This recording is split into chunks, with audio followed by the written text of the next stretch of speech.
Hey there, Matt Scratch here, and today I'm going to be resurfacing this brake rotor, and I'm going to show you how. I use these flap discs to do it mainly. This is a 60 grit flap disc, and this is an old wood rotor if you're wondering, but I've converted it for doing metal work.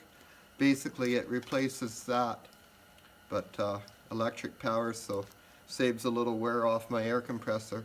And then I'll be finishing up with this fiber disc here.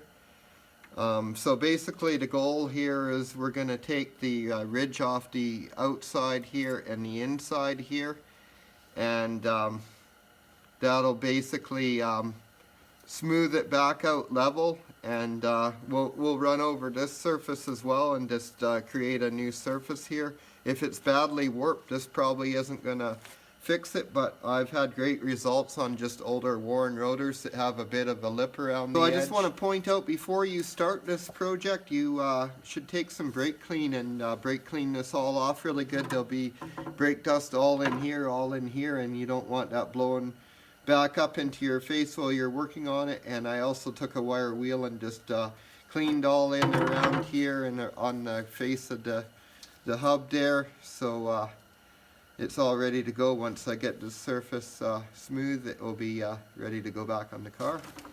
So one other thing, you see the scale in here? Just going to go around with the hammer and chip that off. There we go. Because that kind of thing can throw off the balance and cause vibration. So the key here is to keep everything even and equal. You don't want to be just staying in one spot too long. You just want to keep moving around. And consider this to be somewhat flat already. You just want to get rid of the grooves out and stuff. So don't be digging a hole anywhere. Just keep following this surface and try and bring this surface down to meet this surface, as well as getting the grooves out of here. But you'll be able to kind of see if you're digging a hole, because those grooves there, you know, as you're taking them away, you'll see where you're working, if you know what I mean by the pattern this is creating. So I'll just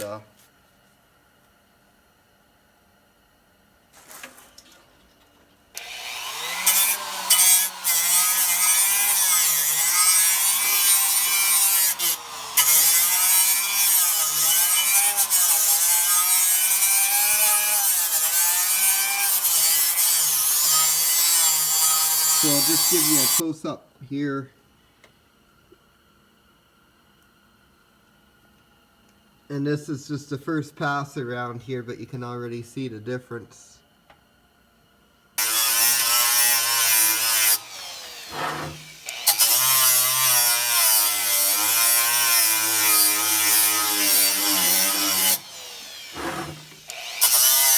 Well, I spent about 10 minutes on the outer face here, and you can see that I've got it nice and smooth. You can still see some lines there from where the brake pads were riding, but I can't feel them. Those are microscopic, so I'm gonna leave that there. That way I know I've got a true face still, because I've just come to the bottom of those grooves that were worn in there. And so now I'm gonna start on the back side. And you can see on the back side that sort of blackness that's creeping along both edges. Well, that's rust scale starting to form. You'll actually get like rust scale right like this happening on your braking surface after a while, and that's what's starting to happen on this. It just starts on the edge and it will slowly take over the whole surface. So I'm going to resurface it, get rid of that, and stop that from happening.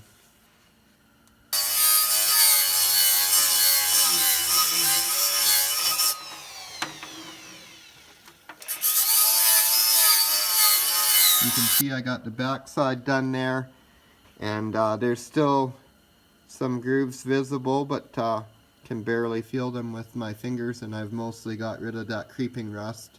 I'll be going over it as a final step with this fiber wheel, so that will get rid of any of the residual there. This is just one of those common sense jobs where you sort of have to, you know, use a little common sense and not go too far with it, and not dig a hole, and you'll probably be fine. You'll probably have good results.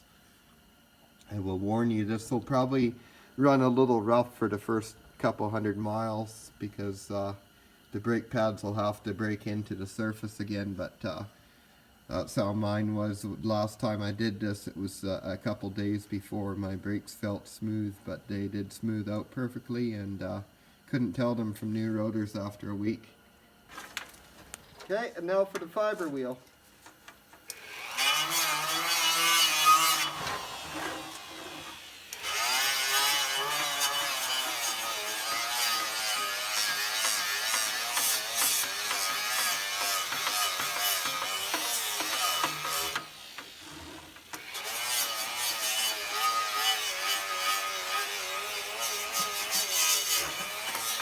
So all that's left is I'm going to be just painting the center there. But you can see I've got a really nice surface going on there now. That fiber wheel actually does a great job of leaving just the right kind of surface on there. Well, that's essentially done now, ready to go back on the car. I put a thin coat of spray paint both sides here, and I just wiped off the excess there. That's why that looks all smeary. So a couple other things you want to do to complete your brake job successfully here. You want to lubricate your points of contact, like right here where it slides on here. Make sure you put some grease there, or they do make a special lubricant for brake systems, but I just like grease myself. And then also lubricate your pins, clean and lubricate your pins, very important. And then if you're not going to be replacing your brake pads, like mine are still perfectly good, they've got over 60% life left in them, so I'm just going to sand them to resurface them.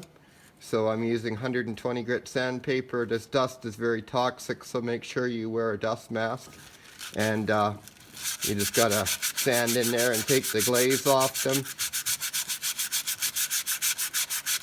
You don't have to do much, just like that. That's all I'm going to do.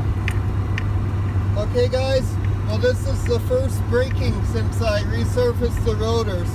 I'm doing 100 kilometers an hour or 60 mile an hour right now, and I'm going to stop. So, and you know what? It's pretty smooth. I can barely feel anything in the pedal. It feels almost like I did put new rotors on, and I know from experience it'll get even smoother as I go here. Just hitting some rumble strips on the highway here. I'm actually coming up to a stop sign, so I'll do another stop here. Yep, perfectly smooth now. Even that little bit I felt at first is gone now. Pedal's not moving at all. So I hope this video was helpful to you and saves you a little money. Thanks a lot for watching, and don't forget to like and subscribe.